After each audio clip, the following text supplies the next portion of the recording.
Sergio Sayas, diputado por UPN, ¿cómo se encuentra? Encantado de estar con ustedes, muchas gracias. Bueno, me gustaría comenzar, o comentar, mejor dicho, con usted, pues esta barbaridad, y es que los viajes de Pedro Sánchez en Falcón es información sensible. No podemos conocer los españoles, Sergio, cuánto nos cuestan los viajes de Pedro Sánchez, aunque se estima que son 10.000 euros mínimo por cada viaje, pero realmente lo que está gastando Pedro Sánchez no lo conocemos porque es información sensible, nos dicen desde Moncloa. Sergio. Es una auténtica vergüenza, pero no solamente es una auténtica vergüenza, es un insulto a todos los españoles y sobre todo creo firmemente que es una completa ilegalidad. O sea, los que estamos en las instituciones públicas, fundamentalmente el gobierno, lo único que hacemos es gestionar lo que es de todos. Es que no estamos gestionando nada que sea nuestro, es de todos los españoles y por tanto, todos los españoles tienen el derecho de conocer qué es lo que hacemos con los recursos públicos. Evidentemente hay cuestiones que afectan a la seguridad nacional o a los intereses estratégicos de España no son de dominio público y eso es lo que se llama información reservada, a la que solamente tiene acceso pues aquellas personas que están autorizadas a tenerla. Pero evidentemente los desplazamientos del presidente del gobierno no lo son. Y en todo caso no lo serían todos. Yo puedo entender que haya algún desplazamiento del presidente que pueda ser confidencial, pero evidentemente no es la totalidad de desplazamientos del presidente. Lo que está haciendo es una burla a los españoles y es un intento de no dar una información. ¿Por qué? Porque está haciendo un uso fraudulento de un medio de transporte presidencial que pagamos todos los españoles y no quiere que tengamos esa información. Es la única respuesta que yo puedo entender a la negativa de dar esa información a todos.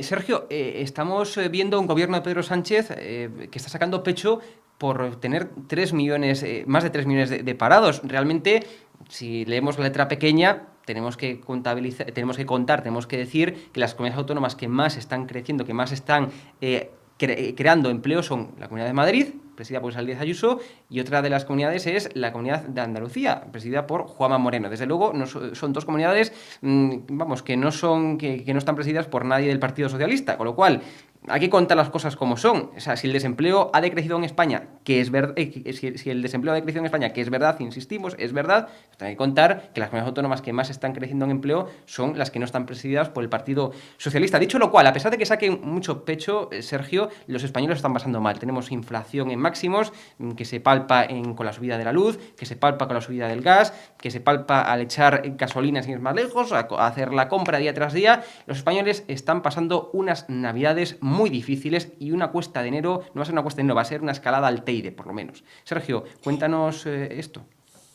Pues efectivamente, yo creo que al final también cuando analizamos los datos de empleo hay que tener muy claro qué sectores se están tirando de la economía, dónde se está produciendo empleo. Y uno de los parámetros más importantes es tener en cuenta el empleo público que se está creando. O sea, gran parte del empleo que se está creando en España es empleo público y eso no implica una mejora en la situación económica, lo que implica es un mayor coste para la administración pública.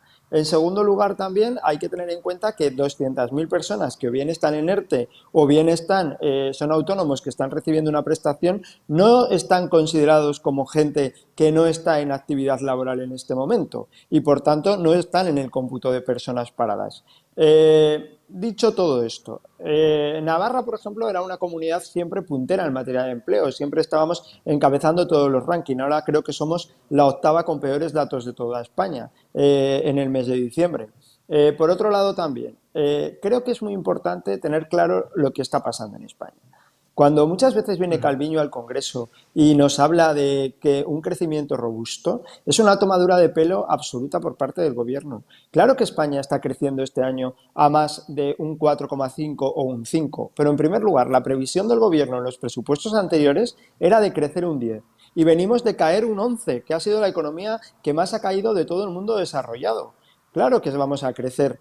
Lo que nos está pasando es que no estamos ni tan siquiera llegando al ritmo que teníamos previo a la pandemia, cuando muchos países, prácticamente todos de la Unión Europea, ya han alcanzado ese ritmo.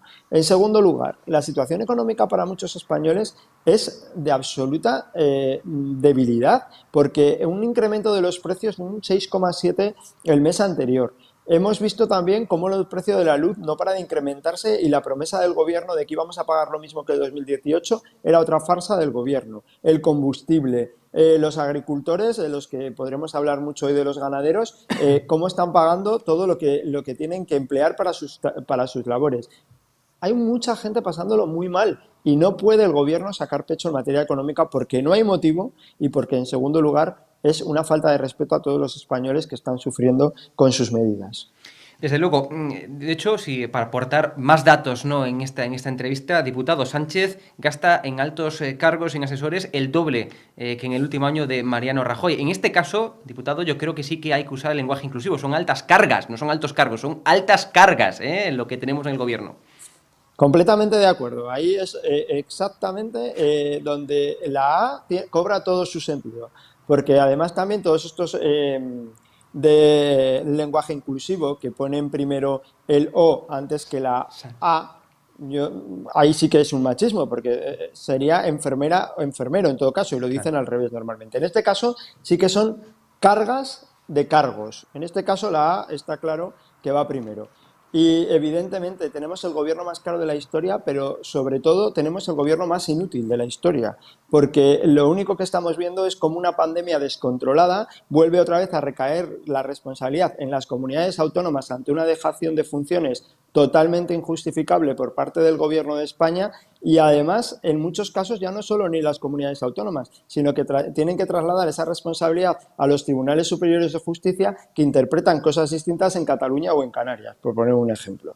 Es una absoluta aberración que después de 2 años de pandemia no haya una unanimidad de criterios. Y eso un gobierno que tiene tantas cargas está siendo absolutamente incapaz, pero también en materia económica, pero también en materia social, muchos anuncios del salario mínimo interprofesional, del ingreso mínimo vital, pero ¿qué está pasando con la gente que va y por trabas administrativas se queda sin cobrar el ingreso mínimo vital? O está pasando lo mismo con el SEPE, un atasco absoluto en el SEPE que está dificultando el cobro de los ERTE para muchos españoles. Es decir, una estructura mastodóntica, elefantiásica, que sigue sin responder a las necesidades de los españoles. Sergio, leo palabras textuales de Alberto Garzón. España exporta carne de mala calidad procedente de animales maltratados. Es decir, con estas palabras al medio, el prestigioso medio británico The Guardian, lo que ha conseguido Pedro Sánchez es poner a todo el mundo de acuerdo. El gobierno dice que son opiniones personales. El PP pide su dimisión al igual que Vox y al igual entiendo que ustedes desde UPN. Es decir, los sindicatos todos ganaderos y agrícolas piden también el cese inmediato de Alberto Garzón. Es infame, y voy a decir así la palabra, es infame tener que aguantar a un ministro que sistemáticamente va en contra de los españoles, de sus intereses y de nuestros sectores productivos. Pero la culpa no es del señor Garzón, la ¿No? culpa es del señor Sánchez, Sí, que le sí. mantiene en el gobierno. Porque como no tiene un gobierno pensando en los intereses de España, sino pensando en sus propios intereses de cómo se mantiene en la Moncloa, no puede cesar al señor Garzón, porque es la cuota de Izquierda Unida a través de Podemos y por tanto, como es la cuota, no lo puede cesar. Entonces, Sí. es un gobierno totalmente maniatado por los intereses de Sánchez y esta es una prueba más. Yo creo que España no merece tener que pagar el sueldo cada mes a alguien que en lugar de hacer de embajador de nuestro país se dedica a desprestigiar uno de los buques insignia de este país, como es la agricultura y la ganadería. Creo que nadie podrá dudar del importante potencial que tiene para España y de la necesaria apuesta por este sector agroalimentario que tiene nuestro país internamente, pero sobre todo en el exterior, y que vaya un ministro pagado con el dinero de todos los españoles a desprestigiar esto y a poner en riesgo uno de nuestros pilares claves, pues desde luego debería ser un cese fulminante. Ajá. Y diputado, por desgracia, Pamplona se ha convertido en un escenario hace unos días proetarra. Se ha convertido en un lugar en el que se han homenajeado a asesinos terroristas con la permisividad del gobierno. Y recordemos, estos que homenajean a terroristas, que homenajean a asesinos, bueno, pues son los cómplices, son los socios principales del gobierno de Pedro Sánchez. Son con los que pacta sistemáticamente, con los que llega a acuerdos. Esto no podemos olvidar. Incluso, y esto nunca lo dejaré de decir, incluso teniendo en las filas socialistas víctimas directas de la banda terrorista ETA. Es vergonzoso, es vomitivo y asqueroso lo que tenemos que aguantar. Completamente de acuerdo, si no puedo añadir una palabra. El otro día, cuando hicieron esa pantomima, esa inocentada a todos los españoles que supuso decir que ya no iban a homenajear a presos etarras, que lo único que lo hacían era para maquillar una fuerza política como Bildu, que trataba de pactar los presupuestos en ese momento y tenían que hacer esa declaración para que así Sánchez pareciera que pactaba con una fuerza política normal cuando no pacta con una fuerza política normal, está pactando con una fuerza política cuya portavoz en el Congreso de los Diputados salió a la tribuna a leer un manifiesto en nombre de los etarras asesinos, torturadores y secuestradores. Sí. Ella les puso voz en una tribuna del Congreso. Imagínense que alguien subiera al Congreso a poner voz a asesinos de otra índole, a violadores, a maltratadores Sí. de mujeres, la que se armaría en el Congreso. Pues hemos tenido en el Congreso a una señora portavoz de Bildu poniendo voz a una banda terrorista y a los asesinos. Eso lo hemos visto y nadie ha borrado una línea del diario de sesiones. Pero es que además esos que decían que ya no iban a homenajear a Tarras, por si hubiera alguna duda, han puesto en la dirección de Sortu, que hay que recordar que Sortu forma parte de Bildu, al exjefe de ETA, al señor Pla. Es que lo han puesto a la dirección. Es que ¿qué más pruebas necesitan para entender la vinculación de Bildu con la banda terrorista ETA? Pero si lo están poniendo en su dirección.